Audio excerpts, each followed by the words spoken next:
Hey guys and gals, this is a circuit on series resonant circuits, okay? So in conjunction with our RLC component. So here I have a coil that has a resistance of 0.05 ohms in it. It has an inductive reactance of 60 ohms.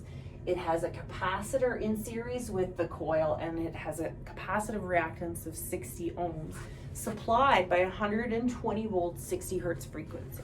Okay, so a potential hazard may occur when you have a series RLC circuit, and it's known as resonant circuit. Okay, so resonant circuit is when your XL inductive reactance is equal to your XC, or your capacitive reactance. Effectively, being that they're 180 degrees apart, that leaves the only opposition of current flow to be the resistive component of your coil. Okay, so I'm going to show you mathematically what potential that could look like. Okay, some scenarios where you may find a capacitor in series with a coil in the field. You may have a capacitor put in series with one of your fluorescent tubes in your fluorescent lighting to eliminate stroboscopic effect. Basically puts one tube in a phase shift from the other. Another scenario where you may find a capacitor used in series is to improve starting torque in a single phase motor, AC motor. So they will put a capacitor in series with the start winding. Okay, so it potentially is a realistic hazard in the field when you're using capacitors in series. Okay, so I want to do the math on this now. Again, resonant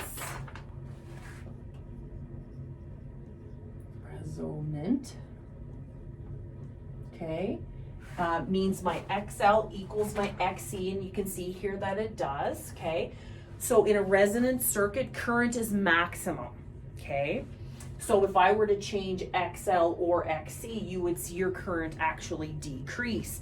But when the two variables are the same, your current is at its absolute maximum. All right, so I want to look at my impedance triangle, and then I want to look at my voltage triangle to demonstrate the hazards, okay? So impedance is going to be this, all right? So my coil is a full triangle with a in-phase resistive component, an inductive reactance component, and it's being added to a capacitor. Capacitors are always pure, meaning there's no variable of resistance contained within them. So their vertical component is the only opposition or variable to impedance, okay? So, and then my circuit total. So let's put in our information. So the resistance of the coil comes in at 0.05 ohms. My inductive reactance is 60 ohms. My capacitive reactance is 60 ohms, okay?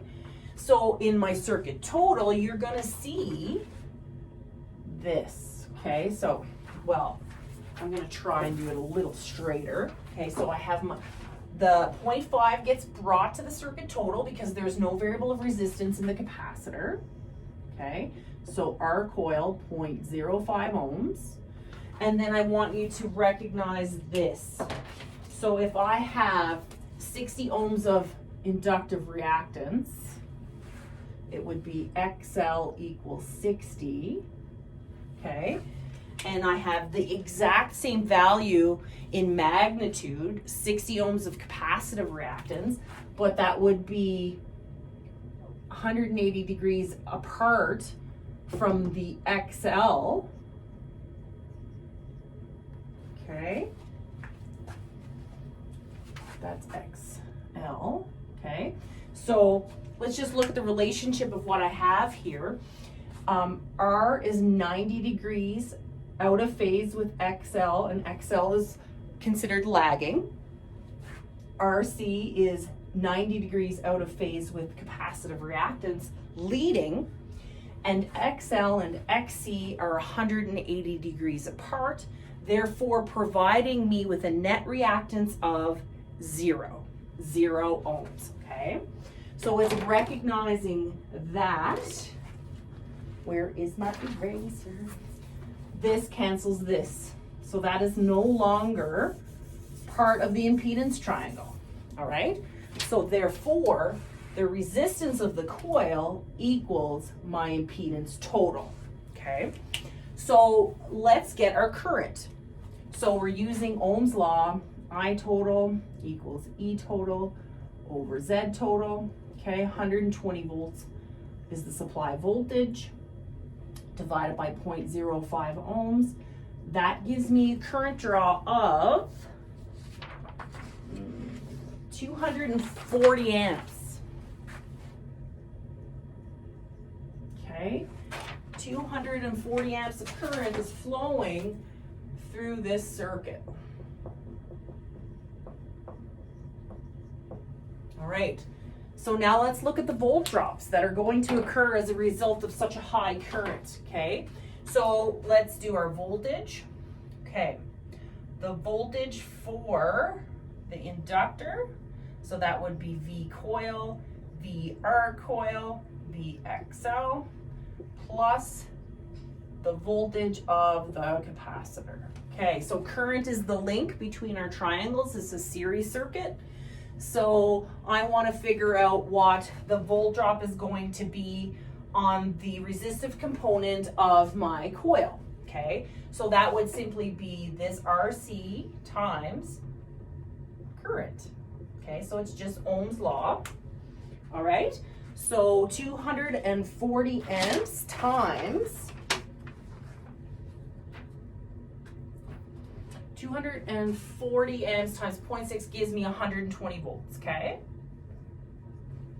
And then VXL would be 60 ohms times current, all right? So 60 times 240 amps, I have a potential of 14,400 volts, okay? So if I were to draw that onto my schematic or my drawing here, so my volt drop, if I put my voltmeter across the resistive portion, I would have 120 volts, okay? If I put my voltmeter across the inductive part, I have 14,400 volts, okay? And then if I wanted to see what the volt drop would be across the entire coil, let's get that out of the way, okay? If I wanted to see what I'd read across the entire thing, I would just do Pythagorean here, right? So 120 squared plus 14,400 squared equals, second function, the square root of that, 14.4, right? So because this is so small in comparison to this, it doesn't affect this too much, but I got 14,400.5 volts of potential, okay? So if I were to put my voltmeter across, again, I have 14,400 volts. And the same would be true of our capacitor, right? 60 ohms equal capacitive reactance to inductive reactance. So potentially we have 14,400 volts across the capacitor also, okay? So I want you to be aware of the hazards that can occur in a series resonance circuit.